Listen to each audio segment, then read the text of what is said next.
Today on the podcast, it's an honor to welcome one of India's greatest sons, Padma Vibhushan awardee, 5 times world chess champion, and an inspiration to billions, Viswanathan Anand.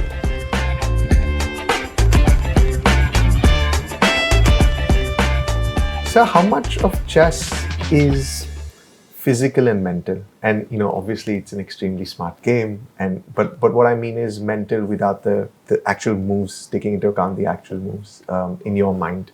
How much training do you need to do physically and kind of steel yourself mentally? I think it's you cannot separate these things. Okay. First of all, when the brain is working intensely for several hours, you're burning calories like crazy. I mean, it's quite well known even from study of the human body that for our brain, the ability of our body to provide a lot of energy is what allowed it to develop and so on. So the brain consumes, which is physically tiring and demanding. So a chess game, even casual ones, because even a short game involves an up and a down. Mm-hmm. So it takes a lot out of you. So now if a result is produced, you cannot separate it really and say, well, he collapsed mentally or physically. Probably both happened in some level, and one caused the other. When you get tired, you collapse mentally, or when you start to, your mood drops, you dislike your position, you feel you're fighting against the current, and then your energy level drops. So these things reinforce each other. I can put it another way. Whatever you fell short of was what was decisive. And it can be both. So at the end of the game,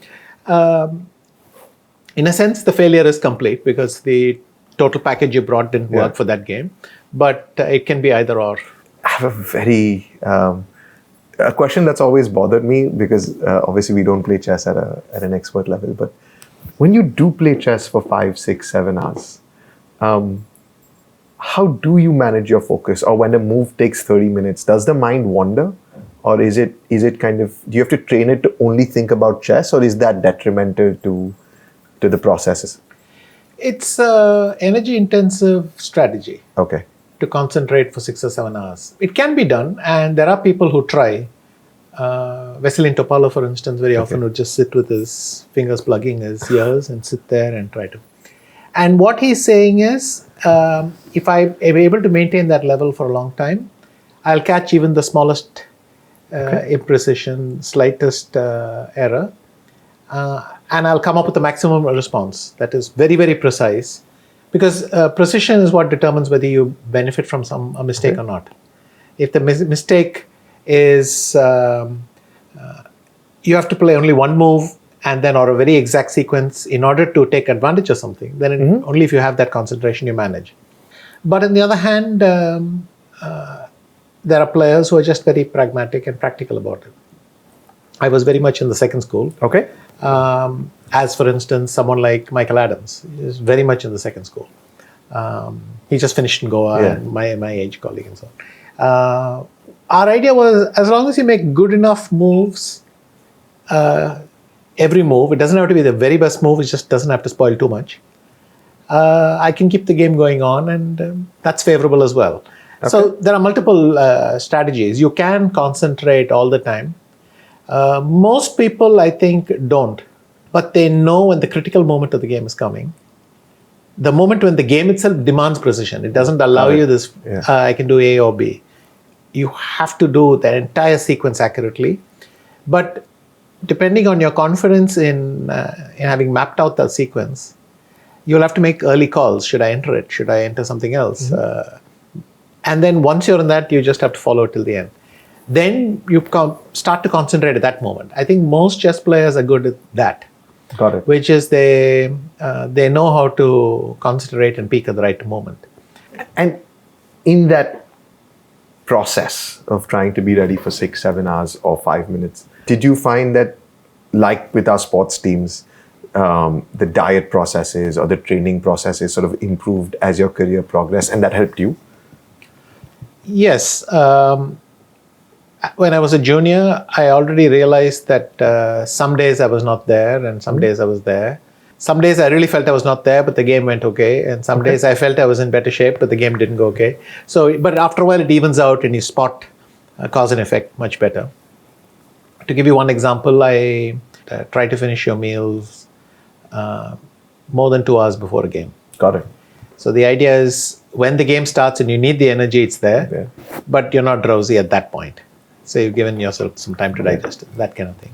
And there were moments when my consistency over long stretches became dodgy. I mean, I was obviously very talented, able to play the best kind of game, but then there were points when my results didn't match up. And so roughly 93, 94, I hit a kind of mini wall of consistency. And then a friend told me, well, you can't go on like this. You have to pay attention to your fitness, sort of thing, the talk.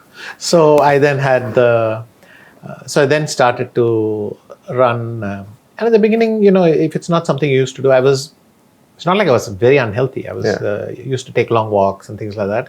But it's different, doing something at intensity. Yeah. It was a belief. I didn't monitor it or think, but it was a belief, and it seems to align with everything everybody else says about fitness. So and sports. There you go. And do you credit that kind of for your longevity, especially compared to your peers, and kind of when we go over the role names of people that you have played with and beaten? Do you think that kind of, or was it more just pure love of the game? Pure love of the game is not enough. Almost certainly, I mean, everyone brings some extraordinary skill. I mean, people at the very top, each one is very gifted in some way. Some may have a natural feeling for where the pieces go. You see it. The same move is easier for them. It's harder for others. Okay. And at faster time controls, you spot that effect. Okay. And things like that. But the same person, because things come easy, they're used to not working hard. And so you have the worker, the hard-working person pulling ahead till at some point the talented player realizes, I've got to learn to work hard. Yeah. And the other player thinks, well, I've got to keep working harder so that the move, which now takes me a lot of effort, comes easy in the future, and so on. So we're constantly learning the things we're not good at and trying to improve in those areas. How much of chess at the level that you play, at the very highest level, is sort of calculations versus instinct versus preparation in your mind? And how do different players use those three things or different things to kind of create an edge? Intuition is developed by calculation and preparation. Intuition doesn't come out of the blue. It's developed by looking at something over and over. It's like speaking a language. It can be in practicing a musical instrument. It can be anything. You do it repetitively, you get better at it, you get faster at it. Things that are complex can become instantaneous, etc. Intuition, I think, is connected to trust, a belief, and risk. When there comes a moment, and there will always come a moment, no matter how hard you prepare, there will always come a moment when something unexpected happens. And you realize in that position, your calculation only takes you that far. Yeah. You're still not sure. And by the way, in theory, in chess, you're not sure of anything. Sure, yeah. At any moment, you think, but you know that your calculation is only as good as you are, and you know that chess is bigger than you. But so there'll come a moment when you have to think, can I trust my gut and go ahead with this? And that's not a question of even pure trust, because sometimes your brain is telling you what you want to hear. Sometimes your brain is telling you what you need to know. Got it. And you have to know your own. A lot of it is knowledge of yourself. You have the secret knowledge. You're the only one who knows what you think, and you're able to make decisions on that basis. But there are decisions you'll have to make with incomplete information. That's where intuition comes in. Sure. Preparation is necessary because it's simply money in the bank. You prepare something, you practice a skill, you practice your best skills so that they get better and better, but you practice your worst skills so that you can cope. Mm-hmm. And it's like putting stuff in the bank. Then when you're in the tournament, you're drawing down. And have you had a moment where you've done all of that, but just the mental aspect of the tournament, and you just lose that preparation or that muscle memory? Sort of how does the ebb and flow of a tournament impact you, or has impacted different players in your mind? It more or less happens. All my life I've been preparing and learning and Yeah. trying to get new ideas and so on. And you try to get better, but it's harder than it looks. I mean, your brain seems to take it in one level. Correct. But then 5 minutes later, you're asked to find the correct move again without any help, and you have to think. You have to then use different kinds of logic. You use elimination. You use the little information you have to deduce all these kinds of things, and you try to make a decision. But it constantly fails you, and that, by definition, is what goes right finally. Sometimes when people say, "I believed in myself, I played it well," they're referring to the same thing. That there was this moment when you did the things you were capable of, that you knew you were capable of, and it was enough for the right result. And then you think, well, actually, I have managed to get the ingredients in place, and it worked. Another tournament, it may not, because what's happening is the scene is changing. Other people are also working, so they're coming slightly different. And that changes everything. So again, you have to start again.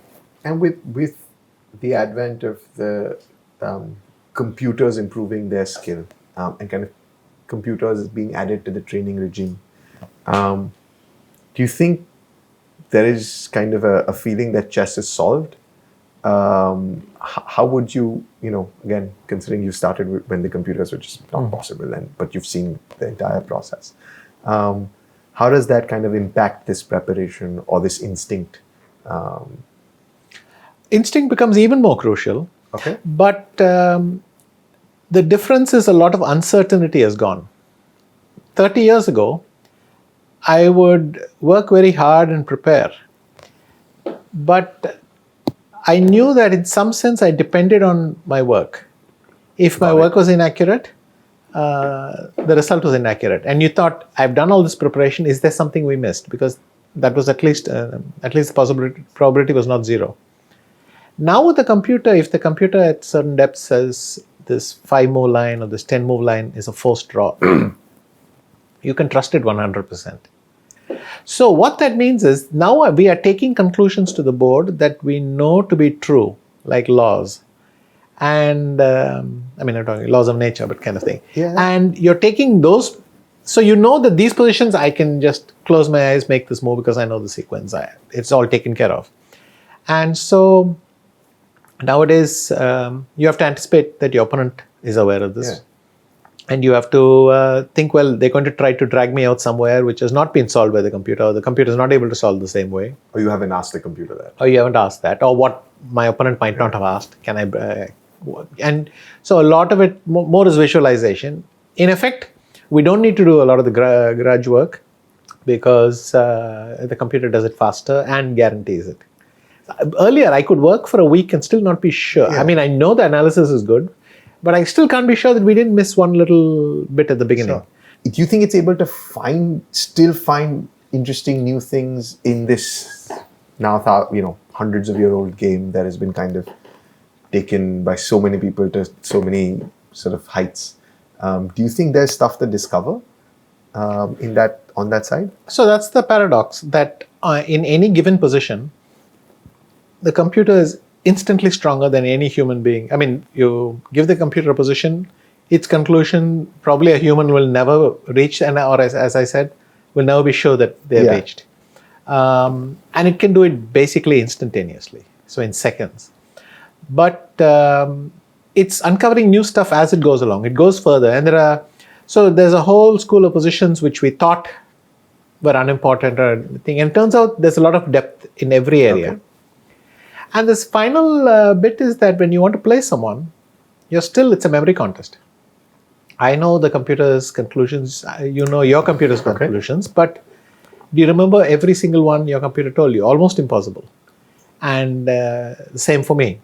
So nowadays preparation involves doing the work with the computer, but then before a tournament, decide what you're going to use for that tournament, and to know that to the best of your ability. I think Bobby Fischer felt it was solved in the 70s, chess, and we're here. So. Very, very good. In fact, Capablanca felt it was solved in the 1920s. Correct. Because he thought, there's nothing more for me to learn, so it's been solved. And now we can look back at that and smile. But this approach comes up very often. Like nowadays, people say that. And just like in the stock market, people say, but this time it's different. This time the computer is that extra factor, which means that this time it's really true what I'm saying. And nobody knows the answer. That's part of the mystery. I think the 2010 championship that you played, it said is the last time that there may have been a technological asymmetry in preparation, which is that you found out that there was a software or access to a computer that your opponent had that you didn't have. Could you just, because sort of all of us grow up and you forget even 20 years ago or 15 years, 2010 seems like a lifetime away. But in that moment, could you just walk us through what was your fear and sort of how would that have given him a huge leg up sort of in that preparation line? It actually, we had to decide which effect would be stronger. Okay. There is one school of thought that a more sophisticated computer tells you the same answer faster. But there's another school which says, no, the first computer can actually go further and discover something that the slower computer will never reach. So it gives you a better answer. Gives you a better answer, or at least shows you something which the other one will not show you. Probably both statements are true, and depending on the position, either the faster. So the faster one is simply giving my opponent the correct answer faster. It's useful, but not. Game changer. I can still trust my computer, but what we would do is we would tell everyone to run it a bit longer, just so that it catches up with whatever that other beast is doing. Second thing, we didn't know actually what was running on the other one. Correct. Because you need hardware and software, and the software was not designed to work on 128 cores or whatever. It was designed for 32 or 64 or whatever at that point. So we didn't know what it would be capable of. So then we come to the third possibility, which is that my opponent is talking about the thing to freak us out. Which is so that's the mental game again. Exactly. Once you think there's a snake in your bedroom, there's a snake in your bedroom. Whether it's there or not is irrelevant. You can't go to sleep. And that's the effect they're trying to produce. Once you think there's a stronger computer there, you start doubting everything you do. So we had to find a strategy where we didn't dismiss the risk that there might be a snake. Got it. Because maybe it's there and we should know what to do if it turns out to be there. In this case, our idea was we will check everything to the best we can. We will let our computer run longer so that it's catching up with the stronger machine. And we will take one active step, which is we'll take all the lines in our preparation which are less tactical, and use them in the match, which will lower the danger that that machine would help him against it. So slightly more technical and placid positions. I'm going to just request a little bit more detail on those words. Sure. So in many variations, I had two choices. One was to enter a very, very complicated line, or one was to play the second best or third best move, but it requires precision where the penalties are not very high. Understood. You can get away with small mistakes. Could I call it safer? Yes. I would prefer more positional, because even these positions can go wrong very quickly if you make positional mistakes. And that's a different kind of play. But the computer tended to be much better in the first one. By the way, this was 2010. In 2025, probably even the dead positions, the computer can bring to life much faster. So the growth has been that much. But I think that extra step was simply so that your brain could trust you and go to sleep. Got it. See, if you just tell yourself, I'm okay, then your brain doesn't believe you. It knows that you're not okay because it's the one creating the problem. So it says, well, I'm not going to believe you. And you'll keep worrying about something. It's like saying, oh, I'll be fine. I don't need to take care of this problem. I'll be okay. It's typical denial. But we took a concrete step to change our variations a little bit and so on. And to some degree, I had to believe that that was enough, that was okay. But there was no other solution. I could not withdraw from the match. I couldn't now get new hardware. It's impossible. But I still have to turn up and play. So I needed to have the confidence to play, and if you have to trick yourself into that, you have to trick yourself into that, and that's it. But in the end, a couple of years later, it turned out it had all been a bluff, and his machine was not running at that speed, and it didn't matter. So, I mean, it's always funny when something that could obsess you many years later turns out to be totally untrue. Do you still remember all your games? Like, does it still bother you, a wrong move that you played somewhere? Does it wake you up? I don't come close to remembering all my games. Okay. First of all, I've played too many. Yeah. Unfortunately, the really tragic ones I remember all too well. That's actually, it turns out. I would love to forget them, but I can't. But when you listen to sports people, nowhere close to being an expert at those things, but it's always the failures that kind of stay in the human psyche. But that's why also they're the best learning tool. Yeah. You do something horrible and you realize you had spent something you had worked a month for, and it was basically in your hands and you spoiled it. Well, at least you won't make that mistake again easily. Every fiber in your body will remind you to not do that.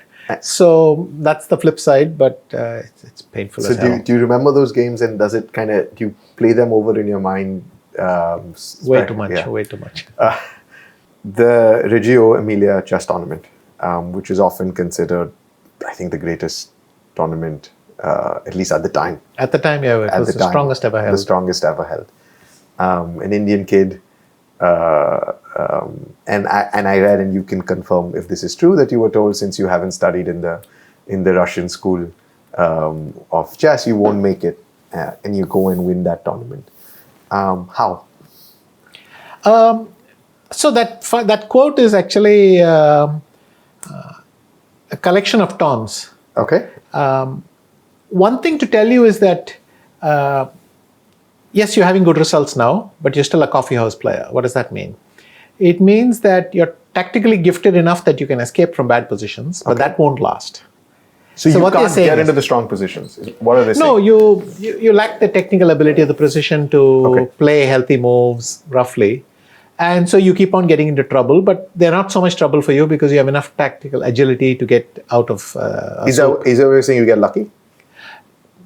It can be seen if you consider that getting a bad position itself is a lack of skill. Mm-hmm. Then by implication, even getting into bad positions is a lack of skill. Then even getting out of them doesn't exonerate you. Got it. Someone superficial who's just having a good lucky run, but it's not going to last. Yeah. The second thing is to say, no, you're a really good player, you consistently make good moves, you're a thing. So they would often tell me, your style is very unsound. And it was true. My style was not very scientifically based and so on. But it was close enough that I could improve. And funnily enough, when those jokes started, I was getting better at the scientific part. So it was already slightly untrue when they were making that. And I started to work with Soviet players and so on to improve. Okay. The delicious part of that story is that I played in Reggio Emilia with 9 people from the Soviet Union. Correct. And I was the Indian. Yeah. So, and halfway through the tournament, the Soviet Union imploded and became 13 states of 14 states. My riposte to that was, I'm the last Soviet champion. That's right. And don't you forget it. But equally, I would say that a friend of mine once told me, when they say that you're superficial, that means you're dangerous to them. Correct. It's when they say you're good, it means you're actually not threatening them, so they can afford to be generous. And praise you. But did you feel you were the first person since Fischer to kind of break into the Soviet monopoly? I don't think I overthought it that much. Okay. Only when I became world champion did I really feel that, okay, finally I've some non-Russian has gotten there. But after Fischer. The World Championship still had that legitimacy. It was something you had to repeatedly do and consistently play to achieve over 3 years. So for us, it was on a higher pedestal. If my research serves me, my memory serves me, it took you 3 tries? Yes, 95, then 98, and then 2000 I became champion. World champion. Was that a high? Was that did that feel like a culmination? For about 5 seconds. I thought I would be happier longer. But again, this is very typical. Yeah. You're happy for 5 seconds, and then your body, that's your new baseline of happiness. So, yeah, of course I'm world champion. Now, what do I do next? So, I felt extremely good for about 5 seconds, and then very quickly, it's funny, you're much happier the night before it happens. Yeah. Than, though apprehensive, you want to clinch it. I think you're happy for that 1 second the opponent resigns and you write down the score sheet, you can feel happy. And after that, the public side of it, which is getting the trophy and all that, actually you're already descending. You're just seeing what's happening to the World Championship now? Does that disappoint you? Does the fact that Carlsen and Nakamura, all these guys just kind of avoiding that tournament or just playing online more, do you think that takes away a little bit from maybe what our young guys are doing or what Kukesh did, and sort of what's the solve for that? Just to be clear, Nakamura and Caruana are bending over backwards to qualify for the world title. So they still want to give it a shot. Okay, got it. Caruana plays several high-quality classical events a year. Okay. So he's fully there. Nakamura is a bit back and forth. On the one hand, he says, I'm just a streamer, I'm a streamer, thing. On the other hand, he plays quite well in the faster formats. I think whatever he can do from his house and his couch is fine. And but at the same time, he is a very, very good player who's still very competitive in classical chess if he wants to be. And if he qualifies for candidates, which he's likely to do, he will go through the motions and get ready. He'll have his training before that and so on. Carlsen, I can relate to. He got tired of the format. It's not the decision I would have taken, but that doesn't mean I don't respect it. And he's actually played such fantastic classical chess from 2012 till 22, basically, or 2010 even, that you can't accuse the player with the best classical results of disrespecting the sport. That just feels wrong. All he's saying is, now he's of course trying to promote other visions of the game. And it's clear the game will evolve. Okay. It cannot stay the same. The classical chess I played was not the same classical chess Botvinnik played in the 50s. Sure. The pace, everything had changed. It was not the classical chess played in the time of Capablanca Alekhine because they took boat rides to get to tournaments which lasted a week. You have to, I think, be flexible in your attitude. And in that sense, I'm fine. But I would very much like to see this tradition survive. Okay. Because there's nothing else in the sport which you can say started in 1886 and we are still playing that. And you shouldn't give it away too easily. I mean, every other format was invented yesterday and can be forgotten tomorrow. Yeah. And they're great. If they provide entertainment and bring more people to chess, that has to be the main objective. Because we can talk all we want of the tradition, but chess players have to have a livelihood. T20 people think, every sport has to give its adherents a good career, a good life. So, you constantly promote it. And if these other things work and help and bring more people in, great. But the tradition is very valuable and worth keeping. And for that reason, the tradition is actually thriving. Yeah. It's every youngster is breaking, they're going to the World Cup, they're going to the Grand Swiss, they're trying to qualify in the circuit. They do whatever they have to qualify. All of them love to play the candidates if they could. And for me, it's nice that part of the tradition is conserved. Carlsen's thing is irritating, but on the other hand, he's earned the right, first of all, but second, he's asking legitimate questions. He's saying, why can't we adapt the format? Why can't we be with the times? And there are some real points. The role of computer preparation, does it permit the kind of matches you played in the past? Does the speed of modern sport and modern life, is it compatible with our tradition? Yeah. These are legitimate questions. Sometimes I think I wish he wouldn't ask them, but sometimes I realize if he didn't ask them, someone else will. And if no one does, the sport itself will feel it at some point. You can't ignore these things you can't make these things go away by ignoring them. They will turn up. So, and he still plays at a very high level, so he deserves all the respect. But with Hikaru, I would say he plays at a very high level, but also he's found a way to popularize chess. Which is it's what we need. Yeah. So again, I don't have any real problems. I mean, I confess that it's not like I've never felt uncomfortable with the points they raise, but I'm very comfortable with what all three are doing. And Caruana, I like. He plays the Grand Chess Tour, he plays the classical events, and he still gives it his all. But I think recently he said, I would really not like to have to choose between the formats. And that's nice for me. This is a guy who's hungry for chess in all its formats. So fine. You just played with Kasparov, which was, again, for all of us, that was just cool. And there's like two very interesting formats, the Fischer kind of, Fischer random. Yeah, random and the no-castle format. Sort of away from the traditional game.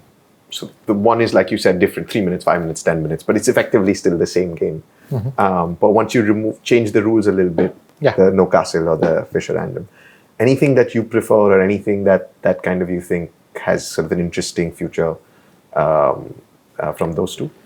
I thought No Castle was interesting, but it's the most uncomfortable because... it's uncomfortable? It's uncomfortable because the one thing we are used to doing is castling, and here you're forced to do all sorts of contortions. Okay. But eventually you realize, well, my opponent can't castle as well. You start to enjoy studying new positions and so on. Chess960, Fischer random is, of course... a wider palette. You get so many positions. I found it hard that even though I tried to get some sense of what happens when the pieces move here or there, the pieces can be configured in so many ways. Yeah. I wasn't able to catch up. So there was a lag, and I think the fact that at least Gary had played it 5 years before meant that he was slightly fresher, because I've never played it before. I played it in 2006, the last time. 7. And... but again, it's interesting because it's a new form, and when you play it once in a while, it is a lot of fun. And again, I think these are the things you should just enjoy without overthinking and really seeing does it clash with old things. They can coexist happily, and I leave it at that. And did the current game with Gary kind of feel to you the way it felt to all of us, just a little bit of nostalgia, I guess, with less pressure? Did you enjoy it? I enjoyed it till I spoiled the positions. I was doing incredibly well, and in fact, I spoiled chess positions. I did spoil 960 positions. Yeah. By the time we were well in the zone of chess, when I would hurry up like I did in the third game, or lose on time. These were chess positions. These were not 960 You've positions. said that. So it bugged the hell out of me, and I would have been quite irritated if I didn't win the last 2 games. I always think about it in this way. I think, yes, the game was not important, but it wouldn't have been less important had I won it. So why did I have to lose it? Is kind of the train of thought, So, yeah. You've been a father for a long time now. Is that a different kind of feeling? Does that change your chess in any way? Very much. It's one of the most beautiful experiences in life, and every year is a new experience. And his art, which I've seen some of, which I've heard you mention you're very proud of. I have an 8-year-old, so and a 2-year-old, so I get the kind of pride that you get. The fact that it's the first thing when I was reading about it and seeing some of it, the fact that it's based on the geometry and sort of mythology, do you feel you've influenced a little bit because of the kind of geometry of the game and its sort of mythological sort of Indianness? Hopefully, but I think one of the things about parents is everything they do, you think, they look like me. They look like it's just like me. He fidgets like me. He hesitates like me. You keep on seeing these things, and or when he's really good, you think, that's exactly like me, and so on. But yes, I'm very happy he got into art, and that he's been able to take that so much further. I mean, he's so hardworking and so disciplined when he's working on art. But I think, it must have been exactly like like me. And very often I'll think of my dad. My dad was a railwayman. Yeah. And very often I'll think he must have been equally mystified with a chess playing son. Yeah. And now the turnabout with art. It's a nice way to come back in the circle. But yes, it's great, and the beauty is then suddenly I've never been so enthusiastic about following art. Okay. Because I want to keep up, and even if I don't get every. And I remember my father trying to explain chess to his friends, and that's like me trying to explain his art to someone else. You have fragments and you try to explain them, but with great enthusiasm, and it's also having someone to hang around with, those aspects as well. But certainly the art I'm very proud we'll put the links on people who want to see it. We'll kind of put the links. So, when we talk about calculation versus instinct, if I would love to understand a little bit of what was going through your mind in Game 5 in 2008 against Kramnik. So you've kind of helped us set up the board in the format. If you could just kind of walk us through the permutations and combinations and kind of the moves. Yes. So I remember that my trainer had told me, I think maybe the rook is on E1. I put the rook here because it's the last thing my trainer told me. He said, in this position, all you need to know is that this move is very exact and you will figure out the rest, but I'd hate for you to be imprecise here, kind of thing, and sent me off. Because we had to cover a lot of other ground as well, and we didn't have time to be specific. So all I remembered, I'm supposed to put the rook there, I put it there, and so on. Then we got to this position, and the reason I brought the rook here is it's going to help my knight come here and offer an exchange, which is going to improve my life. He went b4, attacking my rook. So now my rook went here, threatening to the knight, and that's fine. And here, Kramnik, he was about to take this pawn, and I was really shocked because I had calculated that to be a forced loss. And I thought, what did I miss? Then I realized probably he has missed something. Okay. And he took this, which is a nice combination with one fatal flaw. He goes here. So the idea is he's X-raying. Got it. And the bishop is attacking the piece behind. My queen is too valuable to stay in front, so it has to move away. And the rook is going to capture here. Yeah. But I had already spotted that this move wins because the knight has gotten out of that square, so there is no longer an X-ray. Got it.